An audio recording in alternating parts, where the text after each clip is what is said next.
করেছে সে কালিয়া দমন লীলা। তো আগে আমাদের যেটা আমাদের মূল বিষয়বস্তু আগে সেটা জানতে হবে নাকি বাবা, যে ভগবান কালিয়া দমন কেন করেছিলেন এবং সেই কালিয়া নাগই বা কে ছিল। কালিয়া নাগ কিন্তু আপনার মতো আমার মতো মানুষ ছিল না যারা,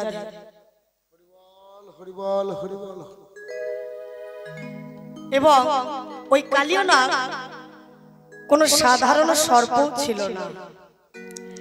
তো চলুন আগে আমরা প্রথমে যেটা লীলার পদ, যেটা পদাবলী, সেই পদ শুরু করে তারপর আমরা আস্তে আস্তে জানবো কালিয়া নাগ কে ছিল, কেন লীলা করেছিলেন, এগুলো আমরা সমস্ত কিছু জানতে পারবো। তার আগে চলুন আমরা পদটা শুরু করি, ঠিক আছে? আজ ভগবান শ্রীকৃষ্ণ সখাগণকে সঙ্গে লয়ে কি করলে? আজ বিনোদ খেলা খেলবো বলে দাঁড়িয়েছে। কেমন ভাবে বিনোদ খেলা খেলবো বলে দাঁড়িয়েছে গো? আজ ভগবান শ্রীকৃষ্ণ ভাই কানাইকে সঙ্গে লয়ে বিনোদ খেলা খেলবো বলে দাঁড়িয়েছে। তা বিনোদ খেলাটি কি? বিনোদটা কোনো খেলা নয় মায়েরা। ই বাবা, সবাই বলে বিনোদ খেলা, তুমি বলছো বিনোদ খেলা নয়। না না, আমি বলি না, শাস্ত্র বলছে। এখানে একটাও আমার কথা হবে না বাবা, কারণ আপনারা আমার কথা শোনার জন্য নিয়ে এসেছেন, এখানে নিয়ে এসেছেন শাস্ত্রের কথা শোনার জন্য।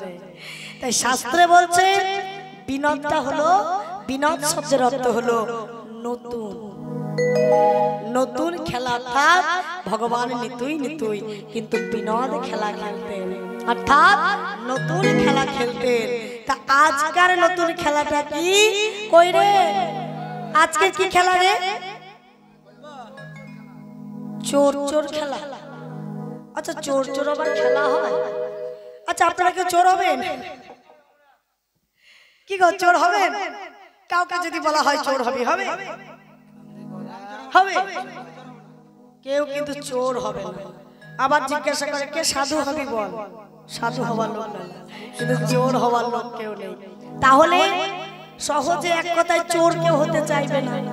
তাহলে চোর চোর খেলতে গেলে আমাদের কি করতে হবে? খেলার নিয়ম হলো যে চোর হবে তাকে ওই কেশিঘাট থেকে বংশীভটে কাঁধে করে নিয়ে যাওয়া আসা করতে হবে। বাবা, তাহলে চোর কেউ হবে? এক কাজ কর, আমরা কতজন সখা ছিলেন? 24 জন। ও হ্যাঁ, আপনারা কমিটি থেকে আপনাদের কাছে ভিক্ষা পাত্র নিয়ে যাবে, যার যতটুকু সামর্থ্য, ভগবান যাকে যেমন দিয়েছে। আমি এটা বলছি না যে 500 টাকা বা 100 টাকার কম দেওয়া যাবে না। ভগবান যাকে যেমন কৃপা করেছে আপনারা মুক্ত হস্তে দান করবেন। একটা কথা মনে রাখবেন, এই নামে দান করা কোনোদিন বিফল যায় না। যতটুকু দান করবেন, ভগবান এমন দয়ালু, এত করুণাময় অবতার, তার কাছে যদি আমরা 1 পা বাড়িয়ে দিই, সে আমাদের কাছে আসার জন্য 10 পা এগিয়ে আছে। শুধু আমাদের শুরু করতে যা। তা যাই হোক, আপনাদেরকে যেমন গোবিন্দ কৃপা করেছে তেমনি আপনারা কমিটি ভিক্ষা পাত্রে দান করবেন।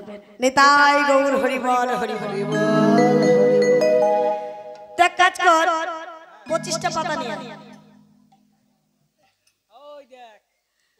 পাতা নিয়ে এসে, আজ এক কাজ কর, পাতা নিয়ে এসে, পাতাটা কি হবে বলতো? একটা পাতা ছিদ্র করে দেওয়া, তাই তো? মনে পড়ছে নাকি? খেলেছেন নাকি ওই খেলাটা? খেলেছেন? আগে কিন্তু খুব হতো, মানে আমরা কিন্তু খেলেছি ছোটতে আর কি।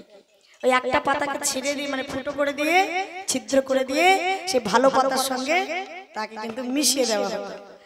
তারপর গোছ করে একজন ধরে দাঁড়িয়ে থাকতো, ওই টানতে টানতে যার ভাগ্যে ছেঁড়া পাতাটা পড়বে। হ্যাঁ, তা বলছে দেখ, এই পাতা, ছেঁড়া পাতাটা যার ভাগ্যে পড়বে আজ হবে সে চোর, তাই তো? এবার ছেঁড়া পাতাটা কার ভাগ্যে পড়বে? সবাই একটা করে পাতা নিতে যাচ্ছে, আর কি বলছে জানো? আমি জানো চোর না হয়, জানো চোর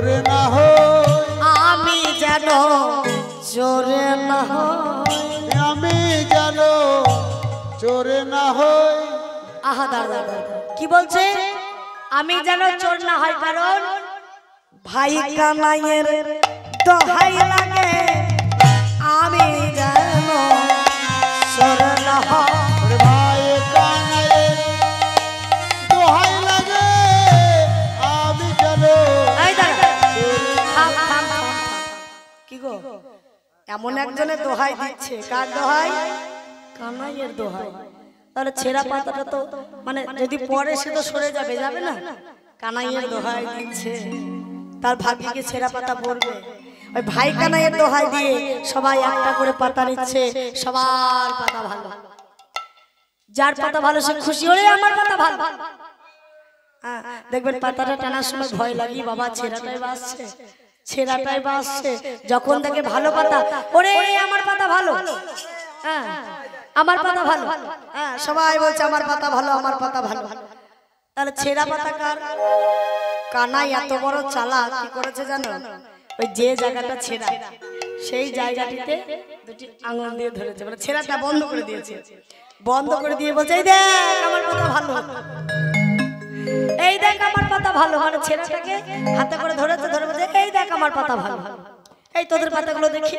সবার পাতা দেখছে শ্রীরাম বলছে কানাই কি ব্যাপার তুই কেন সবার পাতা দেখছিস তোর পাতাটা দেখি কানাই বলছে আচ্ছা শ্রীরাম আমার পাতা কেন ছেঁড়া হবে যার কপাল খারাপ তার পাতা ছেঁড়া হবে নাকি বাবা আমার কপাল কি খারাপ আমি হলাম নন্দ রাজার ছেলে আমার মা হলো নন্দ রানী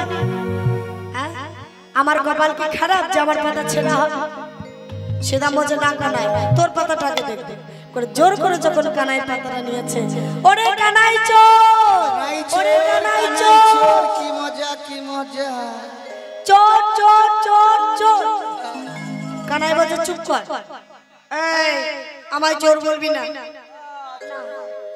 না এই একদম কিছু চোর বলবি না আমি কি আমার জন্য চুরি করি একা কি গো কি গো চুরি করে আমি একা খাই নবনে আমি চুরি করি ঠিকই আছে কিন্তু একা তো খাই না তোরাও তো খাস এই দেখ আমায় চোর বলবি বেশ বাবা বেশ কিন্তু আজ খেলার চোর তো তুই হয়েছিস ভাই তাহলে তোকে কাঁধে নিতে হবে কাঁধে কে চড়বে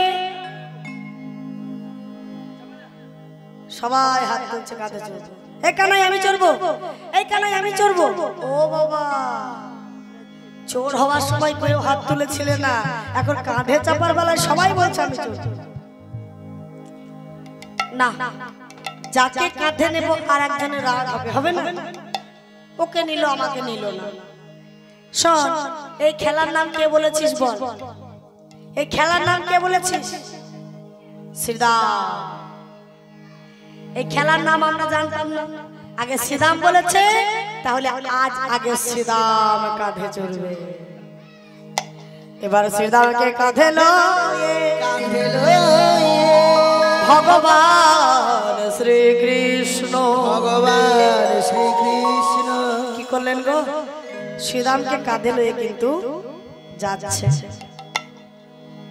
যেতে যেতে বলছে শ্রীরাম এই শ্রীরাম এক কাজ কর না ভাই ওই তুই যে একটা চরণ মানে একটা পা সামনে দিয়েছে আর একটা পিছনে দিয়েছে দুই দিকে পা দিয়ে যেমন কাঁধে চাপে না কি গো নাতিরা চাপেনি নাতিরা কাঁধে চাপেনি হ্যাঁ নাতি নাতনিরা কাঁধে চাপেনি তো ওই দুই দিকে দুটো পা দিয়ে বসেছে এই শ্রীরাম এইভাবে কাঁধে নিতে আমার কষ্ট হচ্ছে এইভাবে কাঁধে নিয়ে আমি ছুটতে পারছি না এক কাজ কর তোর ওই যে চরণটা পিছনে আছে সেই চরণটা আমার সামনে দে একটা সামনে আছে আর একটা পিছনে আছে তো যেটা পিছনে আছে সেটা সামনে দে দুটি চরণ ধরে আমার ছুটতে ভালো হবে তাই কি করেছে গো ভক্তের দুটি চরণ বক্ষ মাঝে লয়ে ভক্তের দুটি চরণ বক্ষ মাঝে লয়েছে ভগবান বক্ষ মাঝে নিয়ে কি করছে জানো নয়নের জল দিয়ে ভগবান ভক্তের চরণ ধোবাইয়ে দিচ্ছে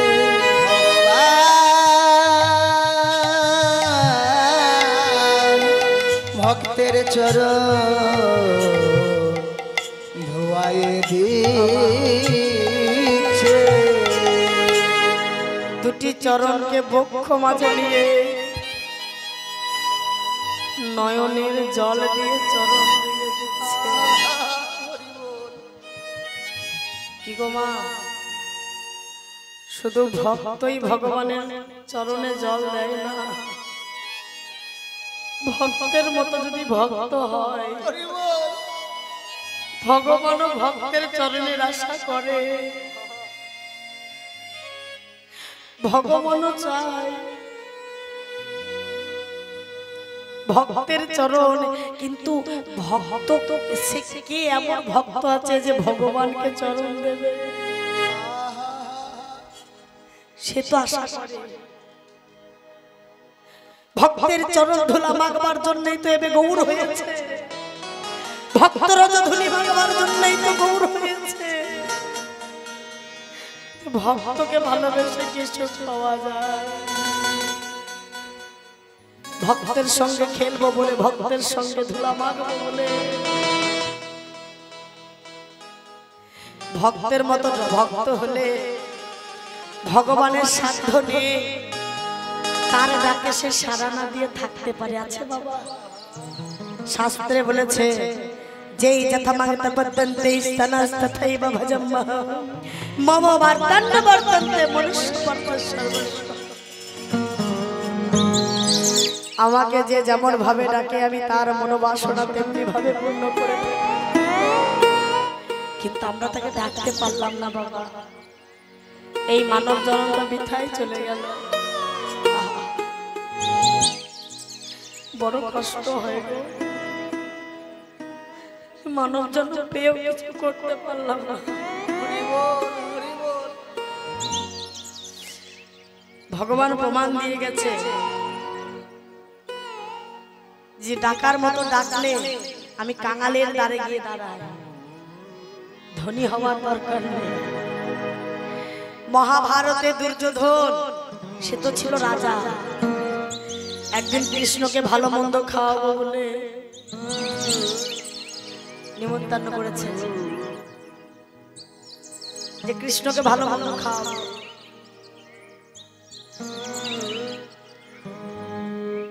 অন্ন ব্যঞ্জন প্রস্তুত করেছে, কৃষ্ণ আসবে। কিন্তু এদিকে জানো বিদুর পথের কাঙাল, তার কাছে কিচ্ছু নেই।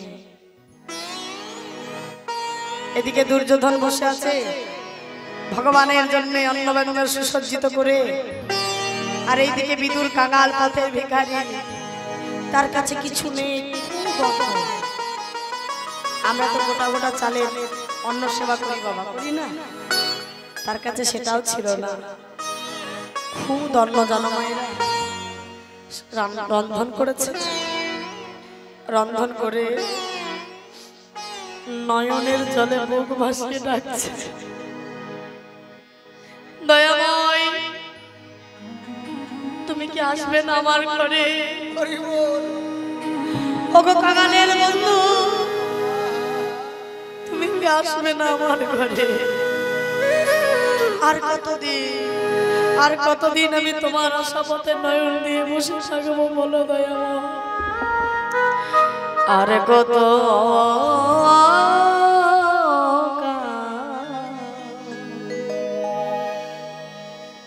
গিরি ধারিলা আড়ালে আড়ালে ভলর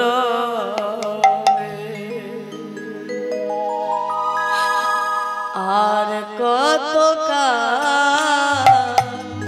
গিরি ধারিলা আড়ালে আড়ালে ভলর।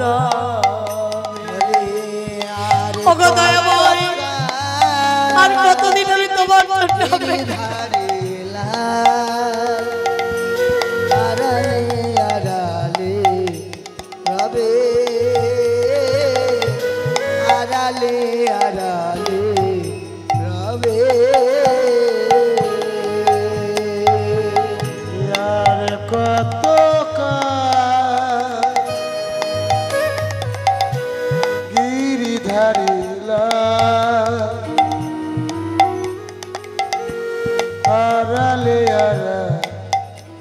নীরবে আড়ালে নীরবে দয়াময় দেখা যদি না দেবে ওগো নিরুদয়, তবে কেন আশা দিয়ে ভরালে দেখা যদি নাই দেবে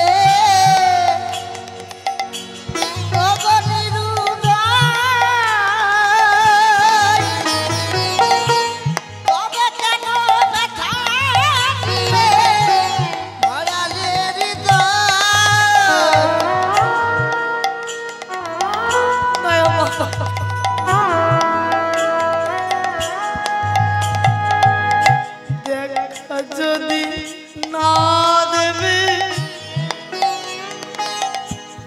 ওগো নিরুদয়, তবে কেন আশা দিয়ে ভরালে একবার আসিয়া দেখা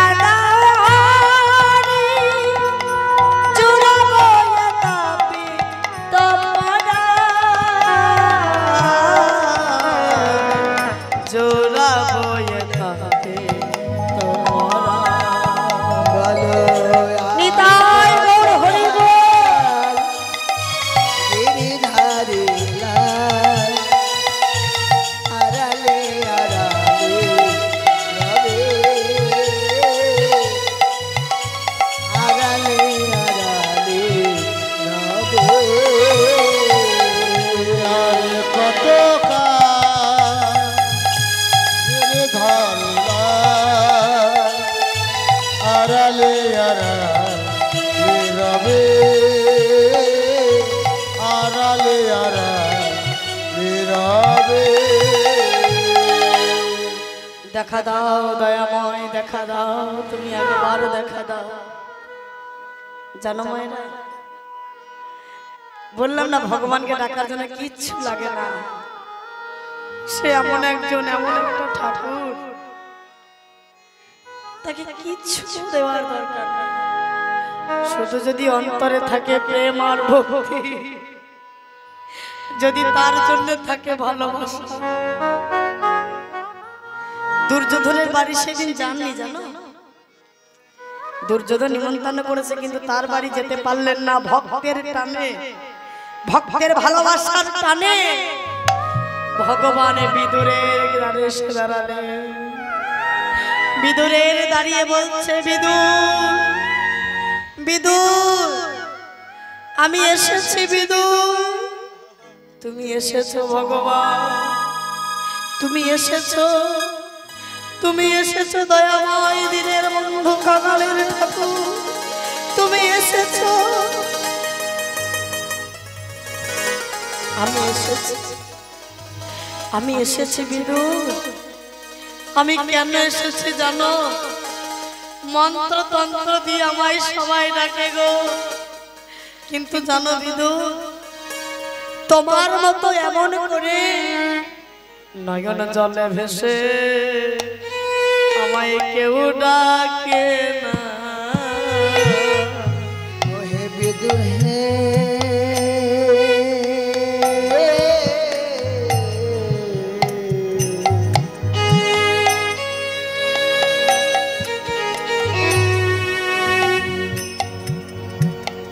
নয়ন জলে ভেসে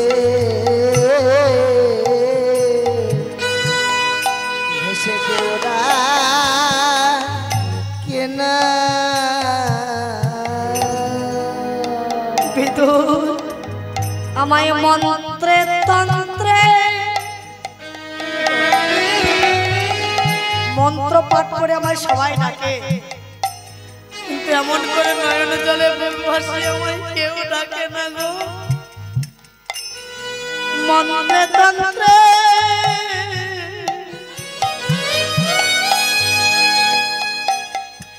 আমায় সবাই ডাকে নয়নে জলে ভেসে কেউ ডাকে না আমায় মন্ত্রে তন্ত্রে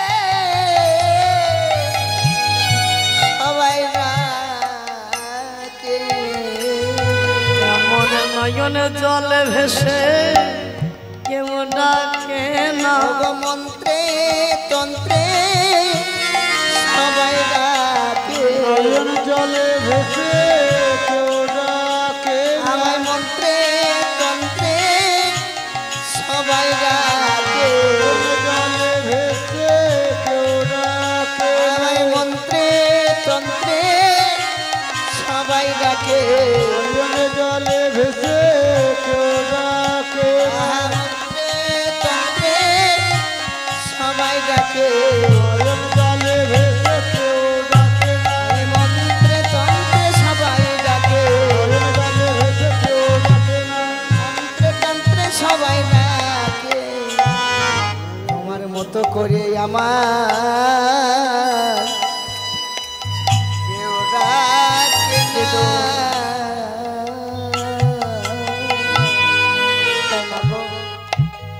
ভগবান তো পারতো কাঙালের দ্বারে না এসে দাঁড়িয়ে রাজার দ্বারে গিয়ে দাঁড়াতে পারতো না কিন্তু সে কাঙাল বড় ভালোবাসে কোন কাঙাল পথে পথে ভিক্ষা করে বেড়ায় ওই কাঙাল নয় কোন কাঙাল নামের কাঙাল প্রেমের কাঙাল যার কৃষ্ণ ছাড়া আর কিছু নাই কৃষ্ণের সখারা কৃষ্ণের কাছে আমাদের মতো কোনো চাওয়া পাওয়া তাদের ছিল না ছিল বাবা আমাদের যে একটা চাওয়া পাওয়া আমরা তো ভগবানের সঙ্গে কন্ট্যাক্ট করি না কিছু মনে করবেন না ঠাকুরের সঙ্গে আমরা একটা কন্ট্যাক্ট করি কি কন্ট্যাক্ট বলুন তো মা কালীর কাছে গিয়ে বলি আমাকে এটা দাও তোমাকে এটা দেব বলি না আমাদের যদি কিছু চাওয়া পাওয়া থাকে আমরা মানত করি মানসিক করি তাহলে এটা কন্ট্যাক্ট হচ্ছে না কি হচ্ছে তো মা কালী আমার ছেলের চাকরি যদি হয়ে যায় তাহলে তোমাকে ঢাক পাঠা দিয়ে পূজা দেব তাহলে কি কন্ট্যাক্ট করা হচ্ছে না মানে আমার ছেলের চাকরি হলে দেব না হলে কিন্তু দিতেও পারি না দিতেও পারি যদি হয় তাহলে দেব এমন ভালোবাসায় ভগবান পাওয়া যায় না যাবে এমন ভালোবাসায় ভগবান পাওয়া যায় না আমার ছেলে পরীক্ষায় ভালো রেজাল্ট করলে মা তোমার 5 ফল 5 ফুল দিয়ে পুজো দেবো আরে বাবার কানে ছেলে বই নিয়ে বসে না আর মা কালীর কাছে মানত করলে হবে কি গো ও মা ভগবান দুটি নয়নের জল দিয়ে যখন শ্রীরামের চরণ দুটি ধৌত করে দিচ্ছে চরণ সেবা করে দিচ্ছে শ্রীরাম হঠাৎ চমকে উঠলেন কানাই কানাই রে কানাই এ কি বৃষ্টি তো হচ্ছে না বৃষ্টি তো হচ্ছে না বৃষ্টি হলে জল আমার মাথায় পড়বে তাই তো কি গো আমি কানাইয়ের কাঁধে আছি মানে বৃষ্টি হলে জল আমার মাথায় পড়বে তা মাথায় জল না পড়ে আমার চরণে জল পড়ছে কেন তাই তো কি গো আমি কানাইয়ের কিন্তু মাথার উপরে আছি কানাইয়ের কাঁধে আছি মানে জল পড়লে আমার জল মাথায় পড়বে আমার গায়ে পড়বে কিন্তু আমার চরণে জল পড়ছে কেন কানাই কাঁদিলে নাকি ভাই কাঁদিলে নাকি ভাই নাকি ভাই কি ভাই কাঁদিলে নাকি ভাই কাঁদবে নাকি ভাই কানাই তুই কাঁদছিস নাকি রে কানাই বলতে দূর কি রে আমি কেন কাঁদবো শ্রীরাম এতদিন আমার সঙ্গে থাকলি এখন আমায় চিনতে পারলি না ওরে আমি কি আর কাঁদে ভরে ছেলে আমি কি আর কাঁদবার ছেলে আমি কি আর কাঁদবার ছেলে আমি কি আর কাঁদবার ছেলে আমার চোখে ধুলা পড়েছে রে আমি কি আর কাঁদবার ছেলে চোখে ধুলা পড়েছে ওরে তাই তো চোখে জলে এসেছে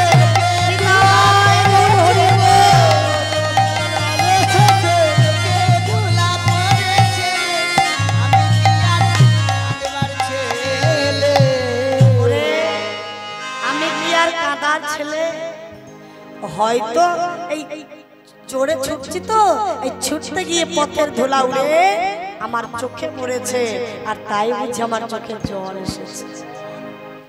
সীতা বলছে, কানাই আমায় নামিয়ে দে। এই কানাই আমায় নামা বলছি, আমায় নামা।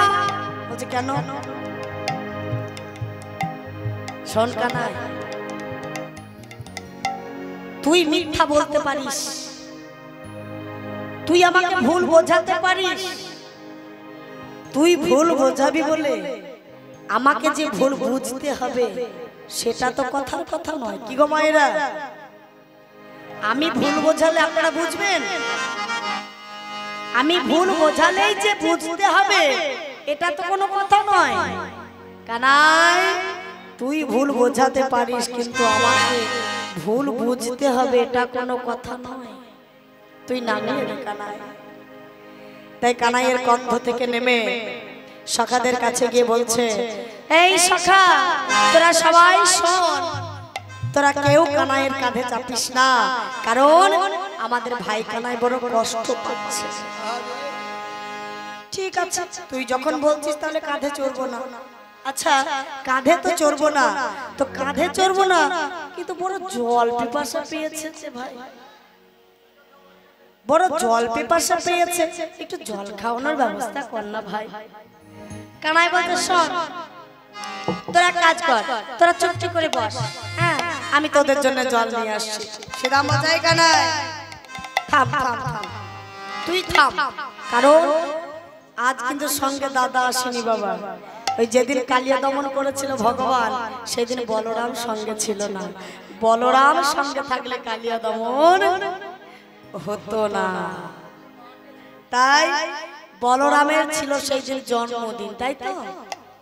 তাই সেই দিন রোহিণী বলরামকে গোঠে যেতে দেয়নি। আর দেখবেন বলরাম কি করতো জানেন? বলরাম যেদিকে বিপদের ভয় থাকতো সেদিকে গোঠে ধেনু নিয়ে যেত না।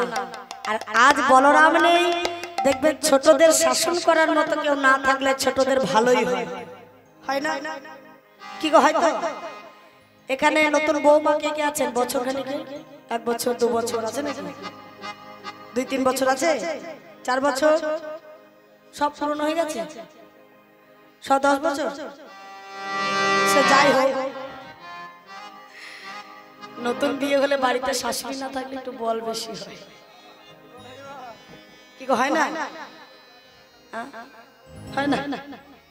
শাশুড়ি থাকলে একটু ভয় ভয় ভয় ভয় লাগে, কিন্তু বাড়িতে যদি শাশুড়ি থাকে না, মেয়ের বাড়ি যদি বেড়াতে গেছে, হ্যাঁ বাকড়া না গো বাবা, শাশুড়িকে ভয় একটু সবাই করে। তাহলে আপনাদের এদিকে ভয় ভয় উঠে গেছে, জয় রাধে। সেটা বড় কথা, এখন আবার বিরাট স্বাধীনতার যুগ হয়ে গেছে। তো ও তোর বউ তোর মাকে ধরে মারে, তো দাদা নেই, ভালোই হয়েছে, শাসন করার মতো কেউ নেই, তাই তো? দাদা নেই, এই দাদা যেদিকে যেতে দেয় না সেই দিকে যাও, দাদা যেদিকে যেতে দেয় না সেই দিকে যাও। জল পিপাসা পেয়েছে, তাই কানাইকে বলছে, ভাই তুই বস, আমরা সবাই জল খেয়ে আসবো, তুই গাছের ছায়ায় বস, সবাই জল খেয়ে আসবো, আর তোর জন্য 1 কর করে জল নিয়ে আসবো। রে আমরা সবাই যদি 1 কর করে জল নিয়ে আসি, তুই একা কত খাবি? হ্যাঁ, তাই ভাই কানাইকে গাছের ছায়ায় বসিয়ে সবাই কোথায় গেলেন? কালীদহের কূলে। জলের সন্ধান করতে করতে করতে করতে কালীদহের কূলে গিয়ে দাঁড়িয়ে সম্মুখেতে কালীদহ করল দর্শন। সম্মুখেতে কালীদহ করল দর্শন, সম্মুখেতে কালীদহ করল দর্শন। আরে সখা গানে সেই স্থানে উপজিল তখন, আর সখাগণ সেই শোনে উপজিল তখন, সখাগণ সেই স্থানে উপজিল তখন। তারা সবাই মিলে দাঁড়াইল, সবাই মিলে দাঁড়াইল, সবাই মিলে দাঁড়াইল, তারা সবাই মিলে দাঁড়াইল। পিপাসা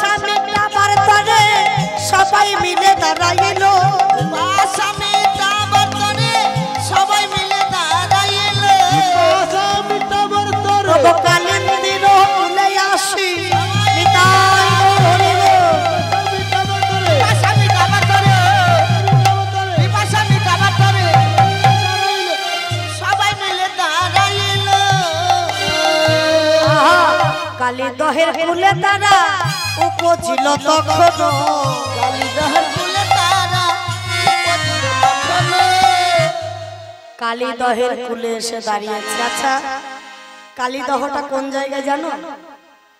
কালীদহ কোনো অন্য কোনো জায়গা নয়, ওই যমুনার একটা বাঁধ, তাই তো? যমুনারও এক দহে কালীয় নার তাহা রহে। ওই যমুনারই একটা বাঁকে একটা দহ ছিল। দহ মানে কি? হ্রদ, তাই তো? হ্রদ বা দহ বলা হয়। তাই হ্রদের সৃষ্টি কেমন করে হয় বলো তো? দহর সৃষ্টি কেমন করে হয়? ধরুন একটা সোজা নদী বেঁকে গেছে, সোজা নদী বেঁকে গেছে। এই যেমন ধরুন এই রাস্তাটা চলে এসেছে সোজা সোজা, আস্তে আস্তে এই জায়গাতে কেমন একটা বাঘ খেয়েছে, খায়নি? খেয়েছে। তো ওই নদী সোজা আস্তে আস্তে যেখানে বাঘ খায়, এক জায়গায় যদি বাঘ খায়, জলের স্রোতটা যখন আসবে তখন ওই বাঘকে এসে কিন্তু ধাক্কা মারবে। কি মারবে না? মারবে তো।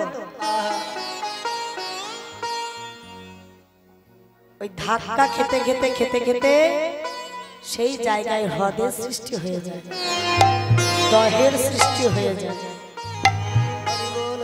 যমুনার একটা বাঁকে, যমুনার একটা দহে কালীয় নাগ সেইখানে সে বাসা বেঁধেছিল।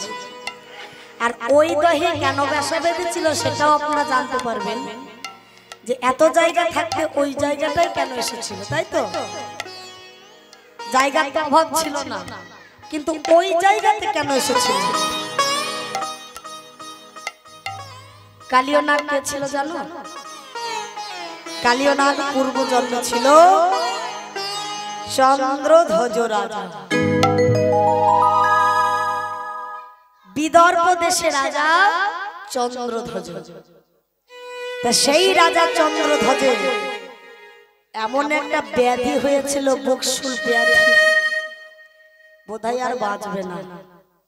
একদিন নারদ মুনি গিয়ে বলছে, কি ব্যাপার রাজামশাই, আপনি কেমন আছেন? তখন তিনি বলে উঠলেন, কেমন আর থাকবো, এমন একটা ব্যাধি হলো আমার, বোধহয় আর বাঁচবো না। কেন, কি হয়েছে? তখন রাজামশাই নারদ মুনিকে খুলে বললেন। তখন নারদ মুনি বললেন, তখন নারদ মুনি কি বললেন, বেশ, আমি একটা ঔষধের সন্ধান জানি। কি? তোমার এই রাজ্যের শেষ প্রান্তে দেখবে একটা বিরাট সরোবর আছে, ওই সরোবরে দুটি হাঁস, একটি হংস একটি হংসী চারণ করছে। তাদের মাংস যদি সেবা করতে পারো তাহলে তোমার ব্যাধি ভালো হয়ে যাবে। ব্যাধি ভালো হয়ে যা। রাজামশাই মনে মনে করছে, তাই যদি হয় তাহলে তাই করব। সে কিন্তু যা হোক প্রহরী টহরী নিয়ে চলে গেছে। রাজামশাই হংস দুটিকে ধরতে পারেনি। আবার কিছুদিন পর নারদ মুনি এসে বলছে, কি গো, এখন কেমন আছে? ভালো নেই। কি করে ভালো থাকবে? কি গো বাবা, ব্যাধির ঔষধ না পড়লে সে ভালো থাকে? যে ব্যাধি হয়েছে তার ঔষধ না পড়লে ভালো থাকবে কেন? হংস দুটিকে আমি ধরতেই পারি। তখন বললে, কেমন করে গিয়েছি? আমি আমার প্রহরী নিয়ে গিয়েছিলাম, রাজ প্রহরী নিয়ে, রাজ সৈন্য নিয়ে গিয়েছিলাম। কি করে ধরতে পারবে? এইভাবে গেলে তো হবে না, তুমি সাধুর বেশ ধরে তাদের কাছে যাও, তুমি বৈষ্ণব সেজে তাদের কাছে যাও, দেখবে ঠিক ধরা পড়বে। তখন সাধুর বেশ ধরে যখন সেই সরোবরের ধারে গিয়ে দাঁড়িয়েছে, হংসটি হংসকে বলছে, ওগো তুমি যেও না, ও রাজা সাধু নয়। হংসটি বললেন, দেখো সাধু না হতে পারে, সাধুর বেশ তো ধরেছে।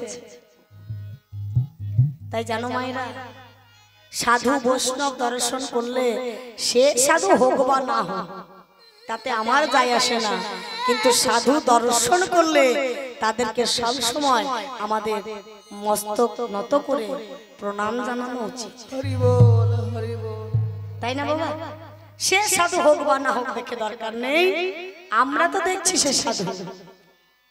এখন বাবা সাধু মেলা বড় দায়িত্ব।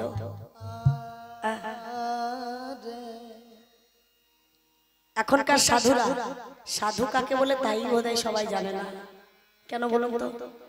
বলছে সা শব্দে নিজ রস, অধু শব্দে পান করা। নিজ রস যেজন পান করতে জানে, নিজেকে যেজন চিনেছে, আমি আমাকে চিনলাম না, আমি সাধু কেমন করে হলাম? সচিন নন্দন গৌরহরি ভগবান শ্রীকৃষ্ণ রাধা রানীকে সঙ্গে লইয়ে এমনি এমনি গৌর হয়েছে এই নিজ রস আস্বাদন করবার জন্য, তাই তো বাবা? নিজেকে চেনবার জন্য, যে আমাকে ভালোবেসে ভক্তরা কি সুখ পায়, আমার জন্য তারা কেন কাঁদে। রসগোল্লা খেতে ভালো সবাই জানে, জানে না? রসগোল্লার স্বাদ কেমন কে জানে? যে আস্বাদন করে সে জানে। কি গো মায়েরা, তাই তো? যে বাবার কালে রসগোল্লা খায়নি সে বলতে পারবে রসগোল্লা কেমন? বলতে পারবে না। যে খেয়েছে সে জানে রসগোল্লা কেমন, কিন্তু রসগোল্লা নিজে জানে না আমি কেমন। জানবে আমি কেমন? আমি জানি? জানি না। তাহলে জানে কে? যার সঙ্গ করি। নিতাই গৌর হরি বল, হরি বল, হরি বল।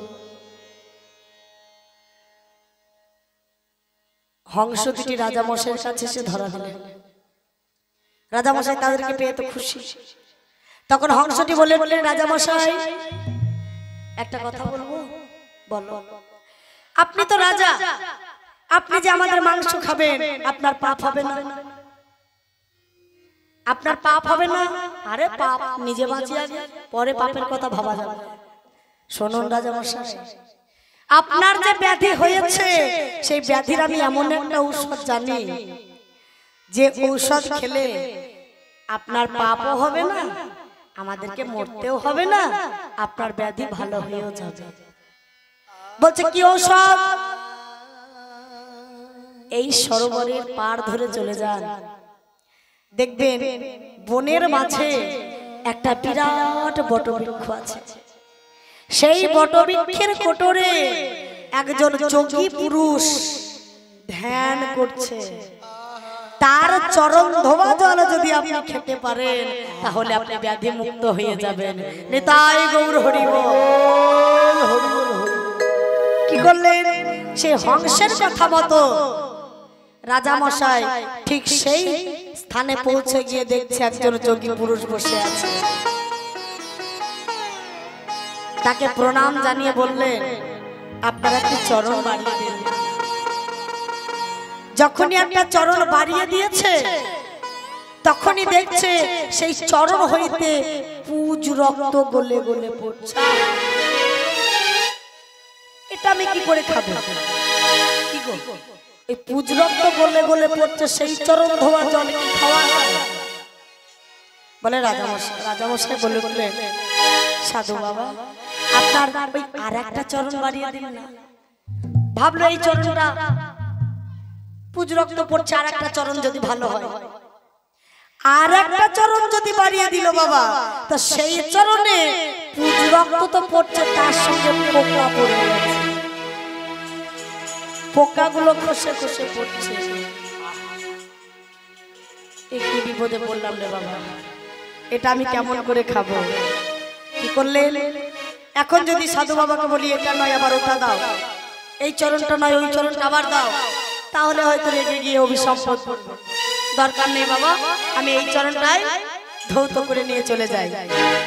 চরণটা ধুয়ে রাজবাড়িতে গিয়ে মনে মনে ভাবলেন, এটা আমি এখন খাবো না, এটা আমি রেখে দিই, ওই পুজ রক্ত পোকাগুলো যখন তলাতে জমে যাবে, নিচে পাত্রের তলে যখন জমে যাবে, উপরে উপরে জলটা আমি খেয়ে নেব। বাড়িতে গিয়ে যখন নিয়ে গিয়ে রেখে দিয়েছে, রাজা স্ত্রীরা কি মনে মনে ভাবলেন, আমার স্বামী চরণামৃত এনেছে, স্ত্রীরা খেয়ে নিয়েছে। এখন রাজা মশাই এসে জিজ্ঞাসা করছে, কি ব্যাপার, এখানে আমি চরণামৃত রেখেছিলাম কই? তারা বললেন, স্বামী আমরা ভাবলাম যে চরণামৃত এনেছেন, আমরা খেয়ে নিয়েছি। বলে ভালো করেছে, তাহলে এখন আমি কি করব? ওই তলাতে যেটুকু ছিল খেতে তো আর পারলো না, একটু উদরে বুলিয়ে নিলেন, মস্তকে স্পর্শ করিয়ে নিলেন। যখনই মস্তকে স্পর্শ করালেন, সঙ্গে সঙ্গে দৈব বাণী হলো,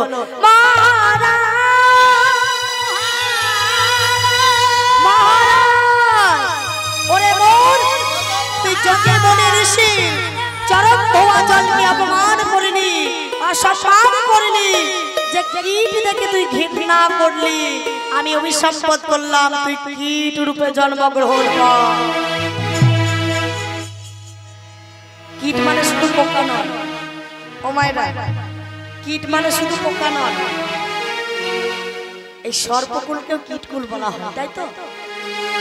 যত রকমের কীট আছে জন্মগ্রহণ করার পর, সেই কীট যখন সর্পজনিতে জন্মগ্রহণ করে, যে সর্পের মাথায় দেখবেন ফনা থাকে না, ফনার উপর দেখবেন ভগবানের চরণ চিহ্ন, ওই সর্পকুলে যখন কীট জন্মগ্রহণ করে, তখন সে কীট জন্ম হইতে উদ্ধার পেয়ে যায়। তো কীট মানে শুধু পোকা নয়, সর্পকুলকেও কীটকুল বলা হয়। তাই বলছে, তুই সর্পকুলে কীটকুলে জন্মগ্রহণ কর। তখন তিনি ক্ষমা চাইছে, আমায় ক্ষমা করে দাও প্রভু, আমি অপরাধ করেছি, আমার উদ্ধারের উপায় বলে দাও। তখন বললেন, তোমার উদ্ধারের উপায় হলো, তুমি কালীয় নাগ রূপে জন্মগ্রহণ করবে, আর ভগবান শ্রীকৃষ্ণের চরণ যেদিন তুমি মস্তকে পাবে, সেই দিন তুমি উদ্ধার পাবে। নিতাই গৌর হরি বল। তাই কালীয় দমন লীলা করে ওই কালীয় নাগকে ভগবান উদ্ধার করেছিল। তাই সেই কালীয় নাগের যেখানে বাস করতো, কালিন্দির কোলে গিয়ে সখাগণ দাঁড়িয়েছে, আর কালিন্দির কালো জল দেখে তারা আর থাকতে পারলেন না, তারা ছুটে গিয়ে কেউ জলে নেমেছে, কেউ পারে দাঁড়িয়ে আছে, কেউ জল মুখে দিয়েছে। এই অবস্থায় তারা অচৈতন্য হয়ে গেছে। আমি অচৈতন্য হয়ে যাচ্ছি কেন? আমরা তবে কি আমরা বেশি জল পান করিলাম? কি বললাম? ওই যে বিশ্ব জলে দহন সমান,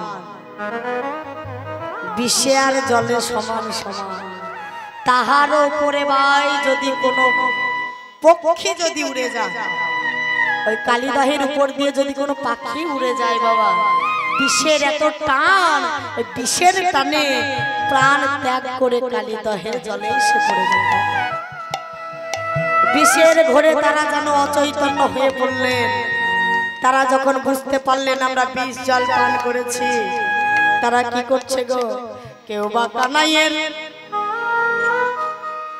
বা কানাইয়ের মূর্তিখানি অঙ্কন করে বক্ষ মাঝে জড়াইয়ে ধরে কাঁদছে, আবার কেউ বা কানাইয়ের চরণটি অঙ্কন করে বক্ষ মাঝে জড়াইয়ে ধরেছে, আর বলে কানাই রে কানাই, তোর সঙ্গে বুঝি আর দেখা হলো না ভাই। সুদাম সুদাম রাম সুদাম শাখাগণ কানাইয়ের মূর্তিটা অঙ্কন করে বদনে বদনে দিয়া চুম্বন করছে, জড়িয়ে ধরে কাঁদছে। এই মাটির উপরে ওইসব পড়ে পড়ে মাটির উপরে মৃত্তিকার উপরে কানাইকে অঙ্কন করছে, অঙ্কন করে বদনে বদন দিয়ে চুম্বন করছে, বক্ষ মাঝে জড়াইয়ে ধরছে, আর বলছে কানাই তোর চরণে একটাই নিবেদন ভাই, তোর কাছে তো কোনোদিন আমরা কিছু চাই নাই কানাই, তোর কাছে কোনোদিন আমরা কিছু চাই নাই, বুঝি আর দেখা হবে না, তাই শেষের দিনে তোর চরণে একটাই নিবেদন, জনসঙ্গ ছাড়া কানাই আবার যদি জন্ম দিস তাহলে যেন তোর সঙ্গ ছাড়া করিস সঙ্গ ছাড়া করিস না সঙ্গ ছাড়া করিস না সঙ্গ ছাড়া করিস না কানাই রে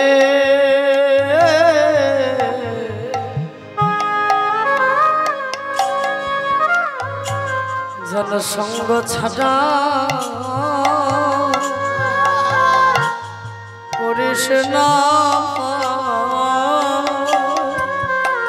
কানাই রে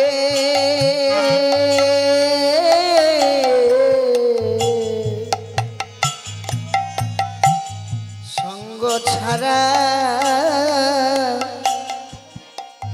করিস না কানাই তোর সঙ্গ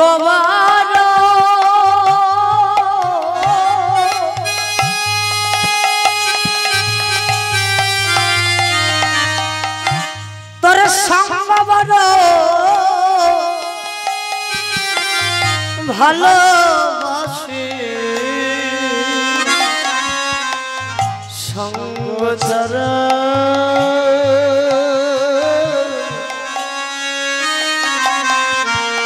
করিস না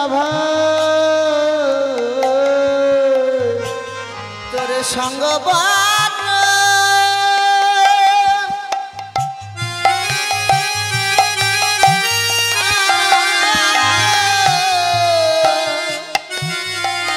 ভালোবাসি জন্মে ন জন্মে বলি সঙ্গ ভালোবাসি জন্মে নয় জন্মে জন্মে তোর সঙ্গ ভালোবাসি জন্মে নয় জন্মে সঙ্গ ভালোবাসি জন্মে নয় জন্মে জন্মে সঙ্গ ভালোবাসি জন্মে জন্মে সঙ্গ ছাড়া করিস না কানাই এ জনমের মতো নয় জনম জনমে যেন সঙ্গ ছাড়া করিস না যেন সঙ্গ ছাড়া করিস না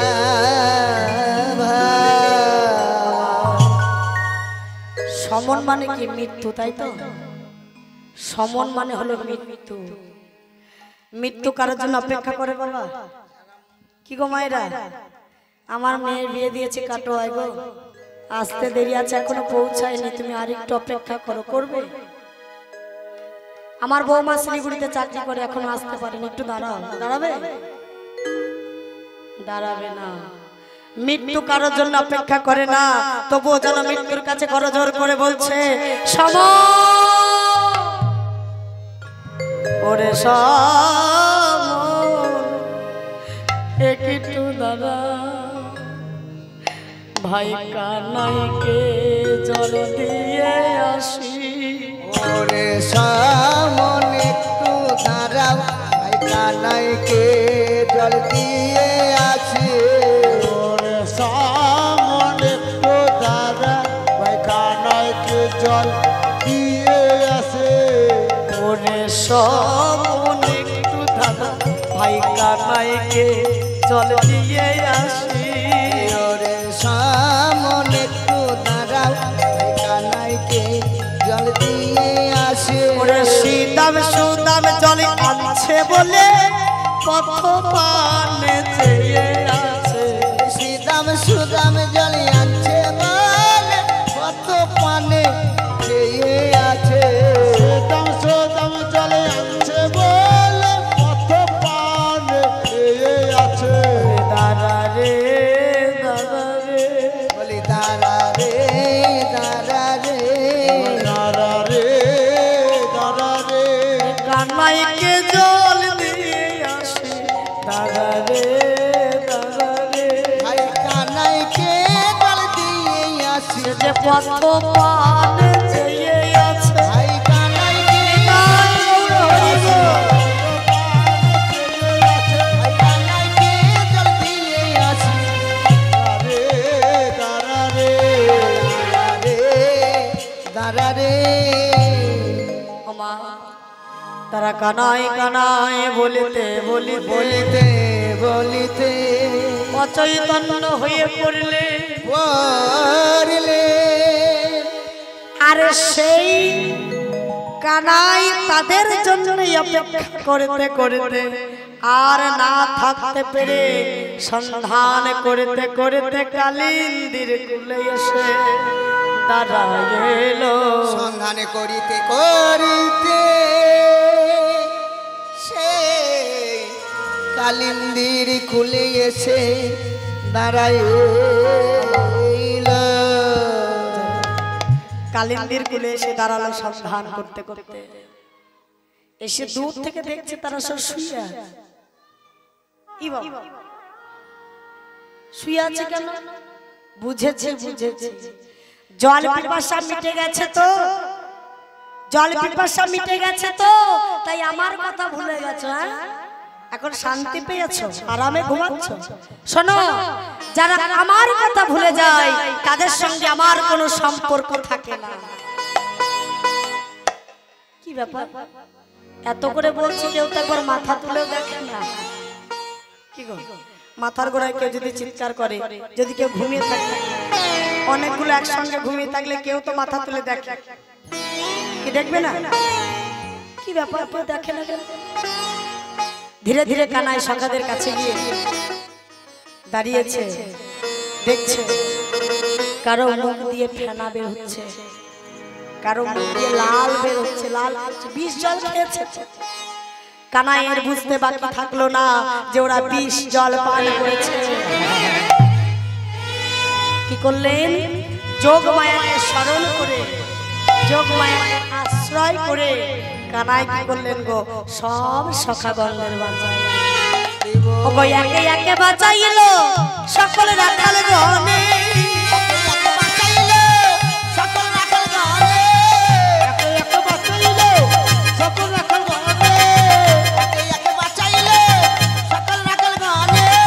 ঝাঁপ দিয়ে উঠিলে কদমের ডালে, সে যে লাফ দিয়ে উঠিলে কদমের ডালে, ও কালিয়া দমন করবো বলে, কালিয়া দমন করবো বলে ও লাফ দিয়ে উঠিল ডালে, কালিয়া দমন করবো বলে লাফ দিয়ে উঠিলে কদমের ডালে আজ লাভ দিয়ে কদমের ডালে উঠেছে। শাখাগণ সবাই মিলে কাতর কণ্ঠে ডাকছে, কানাই রে কানাই রে কানাই, ফিরে আয় ভাই, ফিরে আয়।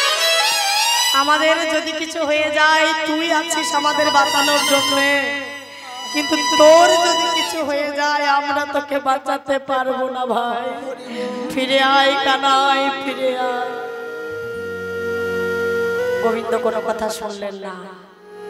জানো মায়েরা, কথা বললে অনেক কথা বলা হয় না কি বাবা? না বললে কিছুই হয় না।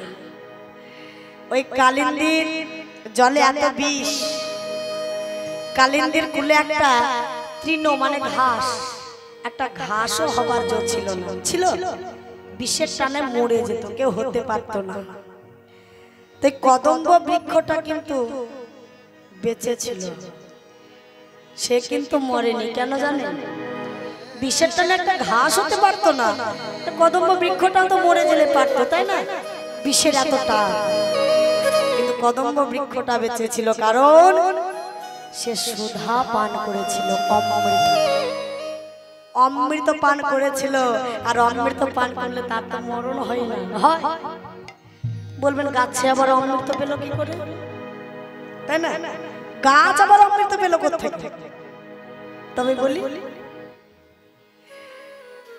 সাপেদের মাকে, সাপেদের মা, সাপেদের মায়ের নাম হলো কুদ্র, তাই তো? আর গরুড়ের মায়ের নাম হলো বিনতা। ওরা কিন্তু দুই বোন ছিল। এই কুদ্র এত বদমাস দুষ্টু, ওই বিনতার পায়ে পা দিয়ে ঝগড়া করত। একদিন বিনতাকে বলছে, এই বিনতা, বিনতা, আচ্ছা বল তো ইন্দ্রের ঘোড়ার রং কি? সাদা। আর কুদ্রের অভ্যাস ছিল বিনতা যেটা বলবে তার উল্টোটা বলা, যেটা বলবে তার উল্টোটা বলা, মানে সত্য হলেও সেটা বলবে না। পায়ে পা দিয়ে যেমন ঝগড়া করে, সাদা আমি বলছি কালো, আমি বলছি কালো, তাহলে হয়ে যায়। যদি সাদা হয় তাহলে তুই আমার দাসীগিরি, আমি তোর দাসীগিরি করব। আর যদি কালো হয় তাহলে তোকে আমার দাসীগিরি করতে হবে।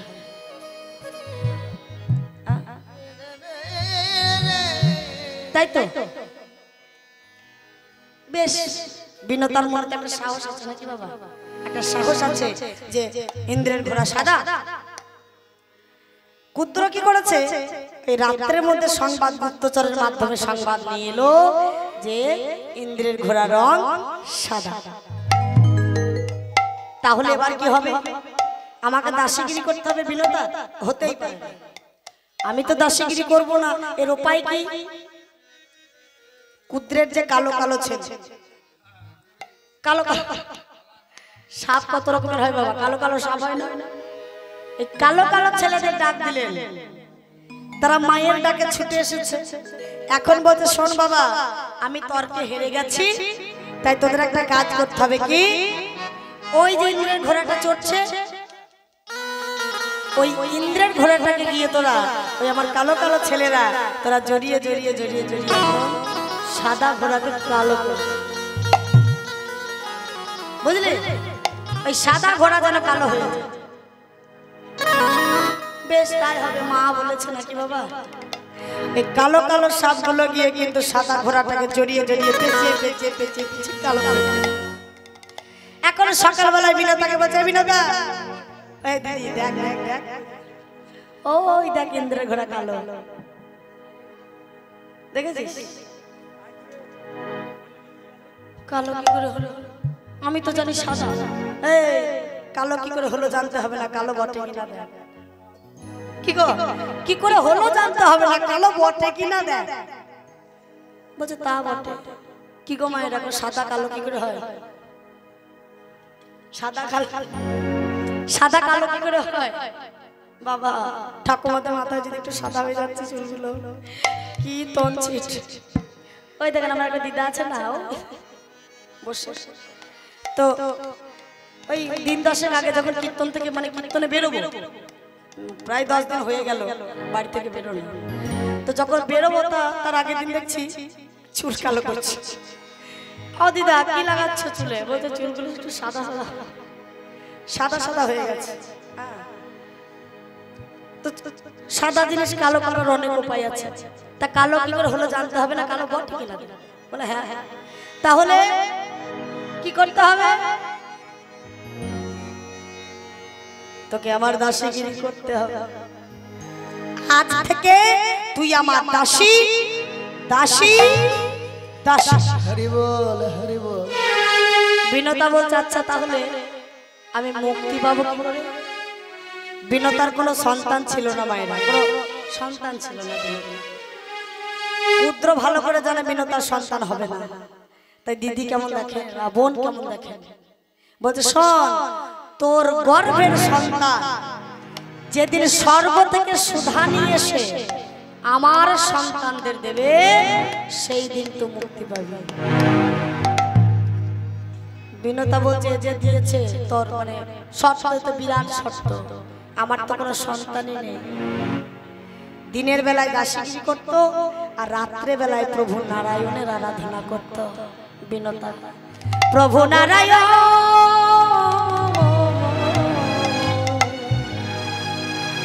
প্রভু নারায়ণ তুমি বিপদ ভঞ্জন মধুসূদন, প্রভু নারায়ণ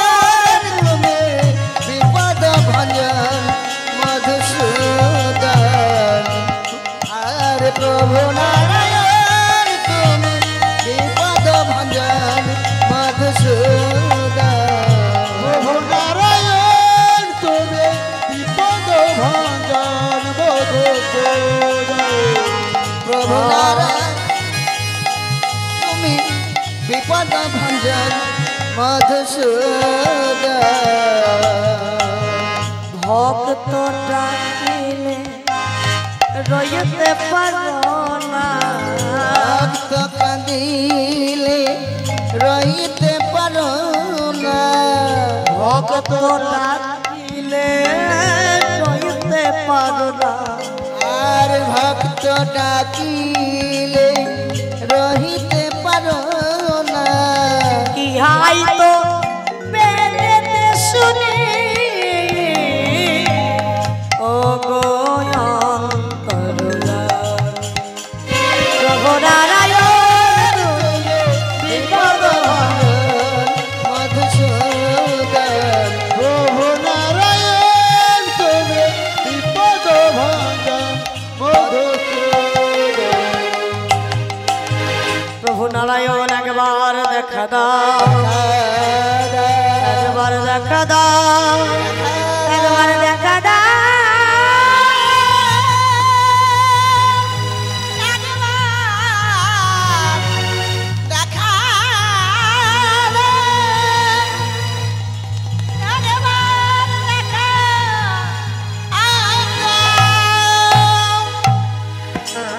দেখা দাও, দেখা দাও, দেখা দাও।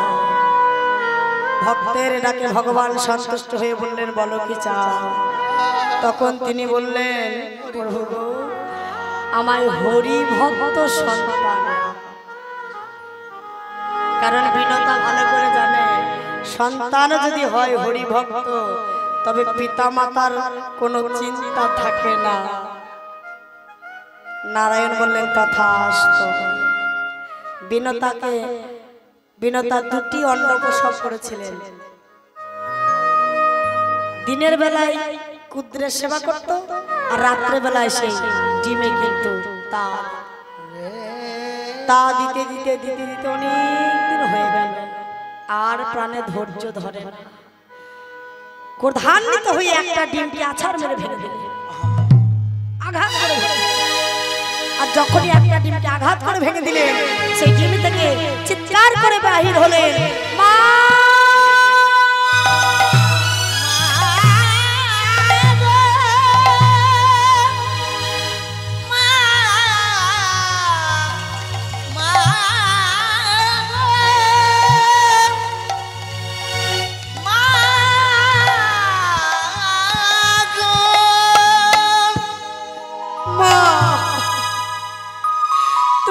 করলে মা, তুমি কি করলে? তুমি আর কিছুদিন অপেক্ষা করতে পারলে না? তুমি আমায় অসময়ে আঘাত করলে মা। আমি যে বিকলাঙ্গ হয়ে গেছি, মানে এখনো সম্পূর্ণ পুষ্টি সে পায়নি। একজন বিকলাঙ্গ সন্তান তোমার কি উপকার করবে তুমি বলতে পারো? একজন বিকলাঙ্গ সন্তান তোমার কি সেবা করবে তুমি বলতে পারো মা? শোনো মা, আমি হলাম করুণ। আমি চলে যাচ্ছি সূর্যদেবের রথের সারথি হতে। আমি গিয়ে হব সূর্যদেবের রথের সারথি। আর একটা যে ডিম আছে তাকে তুমি যত্ন করে ফুটিও মা। সে আছে আমার ভাই গরু, সে তোমাকে উদ্ধার করবে, সে তোমার মনোবাসনা পূর্ণ করবে। তাই কিছুদিন পর যখন গরুর ডিম ফুটে বাহির হলেন, ডিম থেকে ডানা ঝাপটা দিয়ে সূর্যদেবকে ঘিরে দিয়েছে। সূর্যদেবের কাছে গিয়ে বলছে, হে সূর্যদেব, আমাকে সুধা দাও, আমাকে অমৃত দাও। সূর্যদেব বলছে অমৃত? অমৃত তো আমার কাছে থাকে না, অমৃত থাকে ইন্দ্রের কাছে নাকি বাবা? দেবতাদের ইন্দ্রের কাছে থাকে অমৃত, আমার কাছে তো অমৃত নেই। ইন্দ্রের কাছে গিয়ে বলছে সুধা দাও, অমৃত দাও। ইন্দ্র বলছে কোথাকার কে রে বাবা? কোথা থেকে একটা পাখি এসে বলছে সুধা দাও। ওই ইন্দ্র, আপনার গরুর, ওরা কিন্তু সবাই ওই কশ্যপ মুনির সন্তান বাবা। হ্যাঁ, তখন বলছে আমরা ভাই ভাই, ভাইয়ে ভাইয়ে শত্রুতা বাড়িও না, সুধা দাও। কোথাকার পাখি এসে বলছে সুধা দাও। আর কিছুদিন পরে একটা টিকটিক এসে বলবে সুধা দাও। তারপর একটা গিরগিট এসে বলবে সোধা দাও। কি গো, অমৃত কি সবাইকে দেওয়ার জন্য? অমৃত তো সবার জন্য নয়। আমি অমৃত দেব। অমৃত পেতে হলে আমার সঙ্গে তোমায় যুদ্ধ করতে হবে। গরুড় বললেন আমি তাই করব। ইন্দ্রের সঙ্গে গরুড়ের চরম যুদ্ধ চলছে। এই যুদ্ধ করতে করতে ইন্দ্র যখন পারলেন না, হাতে ছিল বজ্রটাকে ছুড়ে দিলেন। গরুড় কি করলেন, দধিচি মুনির হাত থেকে বজ্রের সৃষ্টি। কি বলা, দধিচি মুনির উদ্দেশ্যে একটা প্রণাম জানিয়ে নিজের একটা পালক ছিঁড়ে উড়িয়ে দিলেন। সেই বজ্রটি গরুড়কে আঘাত না করে পালককে আঘাত করে চলে গেল। ইন্দ্র দেখছে তো যে সে নয় বাবা। তখন বলছে তুমি সুধা নিয়ে কি করবে? আমার মা দাসীগিরি করছে, আমার মাকে উদ্ধার করব, আমি সাপেদেরকে গিয়ে দেব।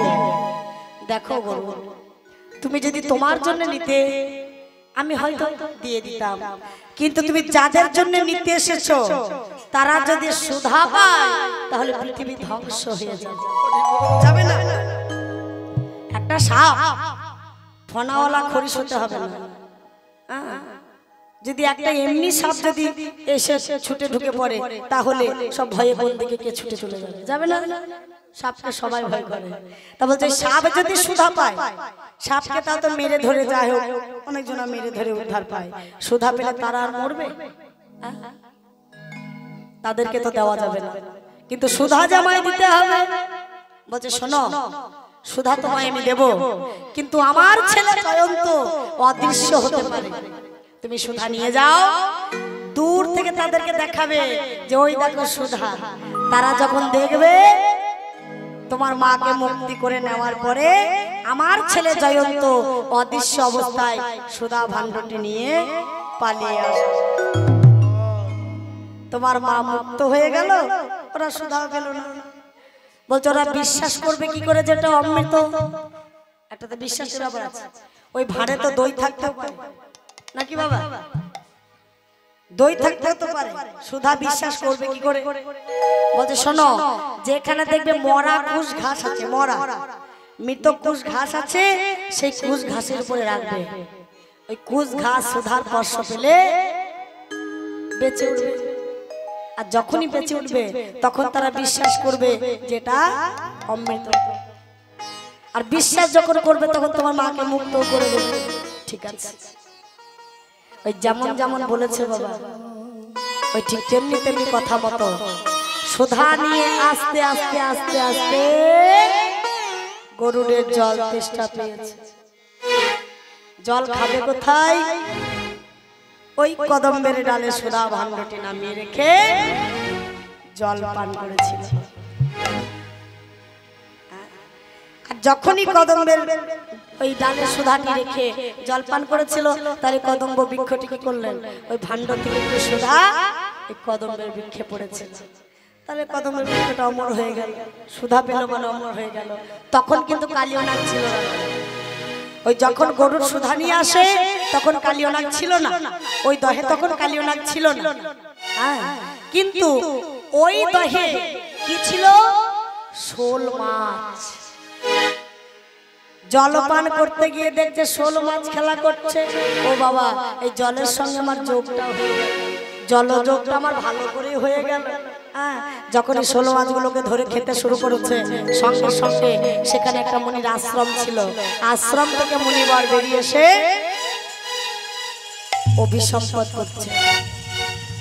বলছে মূর্খ, এই শোল মাছগুলোকে দেখে আমি ধ্যান করি, আর তুই শোল মাছগুলোকে খেয়ে নিলে আমি অভিসম্পদ। মুনিবর, আমি না জেনে ভুল করেছি, আমায় ক্ষমা করে দিন। কি ঘন্টা ক্ষমা তো আছে নাকি? অপরাধ করে ফেলেছে, আমায় ক্ষমা করে দিন। শোন, না জেনে যখন ভুল করেছিস ক্ষমা তোকে আমি করে দেব, কিন্তু শোন, বারেককে জানো এই স্থানে তুই আসবি না, এলে পরে তুই সঙ্গে সঙ্গে মুখে রক্ত উঠে মারবি। গরুড় চলে গেল। যেমন যেমন বলেছিল তেমনি তেমনি করে সুধা ভাণ্ডটি কুশ ঘাসের উপরে রেখে দূর থেকে দেখে মাকে মুক্ত করে নিলেন। মা যখন মুক্ত হয়ে গেল, মা মুক্ত হওয়ার সঙ্গে সঙ্গে সুধা ভাণ্ডটি জয়ন্ত অদৃশ্য অবস্থায় নিয়ে চলে গেল। অদৃশ্য অবস্থায় নিয়ে যখন চলে গেল তখন ওই কুশ ঘাসের উপরে সুধা দিয়েছিল। বলছে কোথায় সুধা ভাণ্ড কোথায়? গরু বলছে সুধা ভাণ্ড কোথায় আমি কি করে জানবো? কি গো মায়েরা, স্বর্গ থেকে এনে দেওয়ার কথা ছিল, নিশ্চয় খাইয়ে দেওয়ার কথা ছিল না? ছিল। কুদ্র বলেছিল স্বর্গ থেকে সোনা এনে দিতে হবে, আমি এনে দিয়েছি। এখন দেরি হয়েছে, সুধা ভাণ্ড অদৃশ্য হয়ে গেছে। ওই সাপেরা ছুটে গিয়ে কুশ ঘাসে যদি একটু থাকে বলে ছুটে গিয়ে কুশ ঘাসে চাটতে শুরু করেছিল। আর কুশ ঘাসে চাটতে গিয়ে সাপেদের জিহ্বাগুলো সব দুফালা হয়ে গেল। এখন গরুড়ের অভিমান, আমার মাকে দাসীগিরি করিয়েছ। ওই সাপগুলোকে ধরে ধরে গরু খেতে শুরু করেছে। গরুর তো বড় পাখি, আর বড় পাখিরা সাপ খায়, খায় না? খায় তো বাবা, বড় পাখিরা সাপ খায়। তো গরুর যখন সাপদের ধরে ধরে খাচ্ছে, পুত্র বলছে দেখ বাবা, আমার ছেলেদেরকে এমন করে খাস না। দেখো বড় মা, একটা কথা বলি, আমি হলাম বড় পাখি, আর আমাদের সাপ খাওয়ার অধিকার আছে, তুমি আমায় বাধা দিও না। দেখ বাবা, তবু আমার চোখের সামনে আমার সন্তানদের খাবি, আমার তো ভালো লাগবে না। তোকে কথা দিচ্ছি, তোকে প্রত্যেক দিন তোর খাবারের সঙ্গে একটা করে সাপ আমি দেব, এমন করে ধরে ধরে খেয়ে নিস না।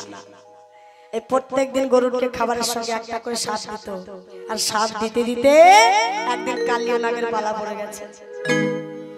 সেদিন কি কালিও নাগকে দিয়েছে। কালিও নাগ একটু পেটুক ছিল বাবা, খেতে ভালোবাসে। ওই গরুরের খাবারগুলো খেয়ে পড়ে আছে, দেখছে গরু তো আমাকে খাবে, তা আমি খাবারগুলো খেয়ে নিই, আমাকেও খাওয়া হবে, ওর খাবারও খাওয়া হবে। কিন্তু নারদ মুনি দেখলেন গরুর যদি কালিও নাগকে খেয়ে নেয় তাহলে ভগবানের কালিও দমনে লীলা হবে না। নিতাই গৌর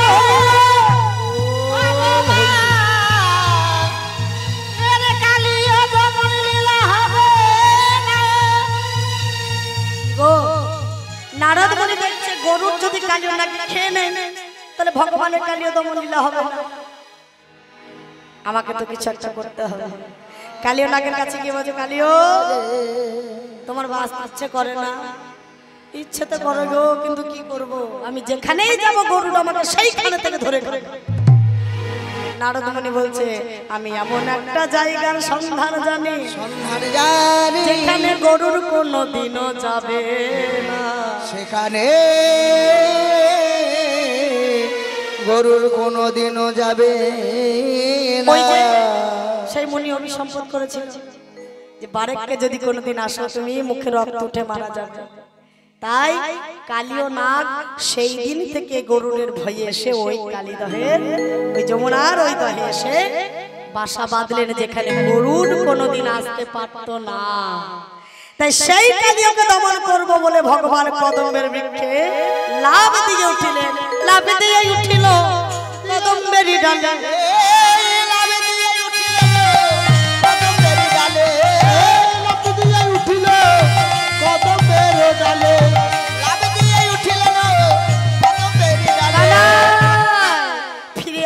কানাই ফিরে আয়।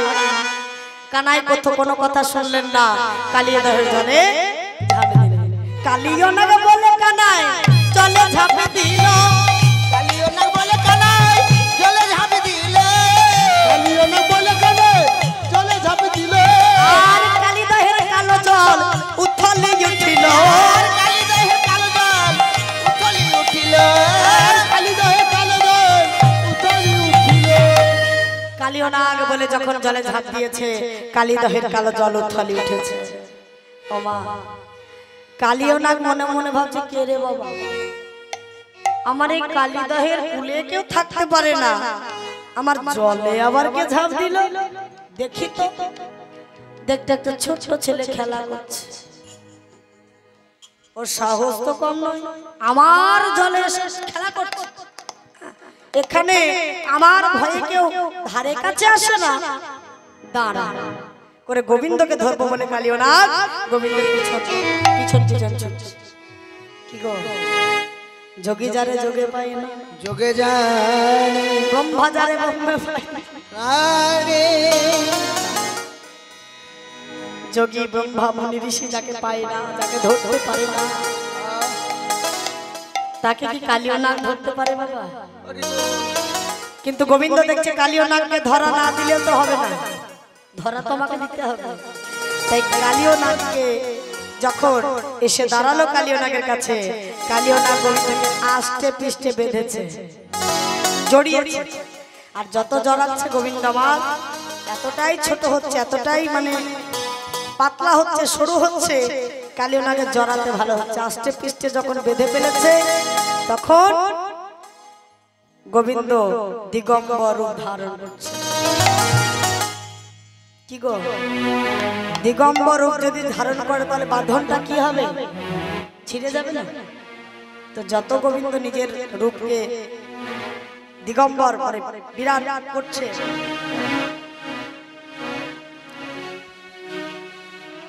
গোবিন্দ যত নিজেকে বৃহৎ করে তুলেছে, তত কালিও নাগের গোটা শরীর ফেটে কালিদহের জল যেন লাল রক্তে ঘোলা হয়ে যায়। গোবিন্দ যখন কালিও নাগের সঙ্গে যুদ্ধ করতে কালিও দহের জলে ডুবেছে, এমন সময় কি হলো, মা যশোদা রন্ধনশালা থেকে ছুটে বেরিয়ে এসেছে। এসে বলছে, মহারাজ, মহারাজ আমি একে দেখছি, মহারাজ আমি একে দেখছি। কি এ তো আমি কোনোদিন দেখি নাই। দিবসে আধার গোকুল নাগর, সগনে কাপহে মহি, নয়নে নিমিখে রুধির বরিখে, কভু না দেখো বহি। কি গো, উনি বাবা বলেছিল যে দুটো বড় তালের গান করতে, একটা হয়ে গেছে, আর একটা গাইবো, আর একটা বড় তাল গাইবো, গাইবো। আরে দিবসে দিবসে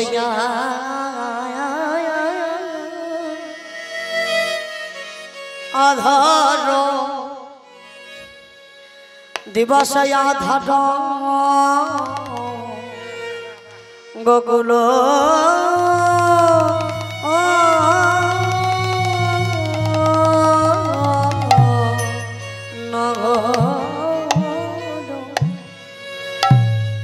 দিবসে আধার গোকুল গোকুল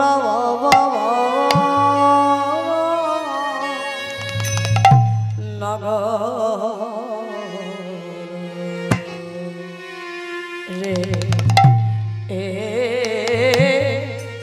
ও আহা হরি মরি রে, ও আহা হরি মরি রে, এ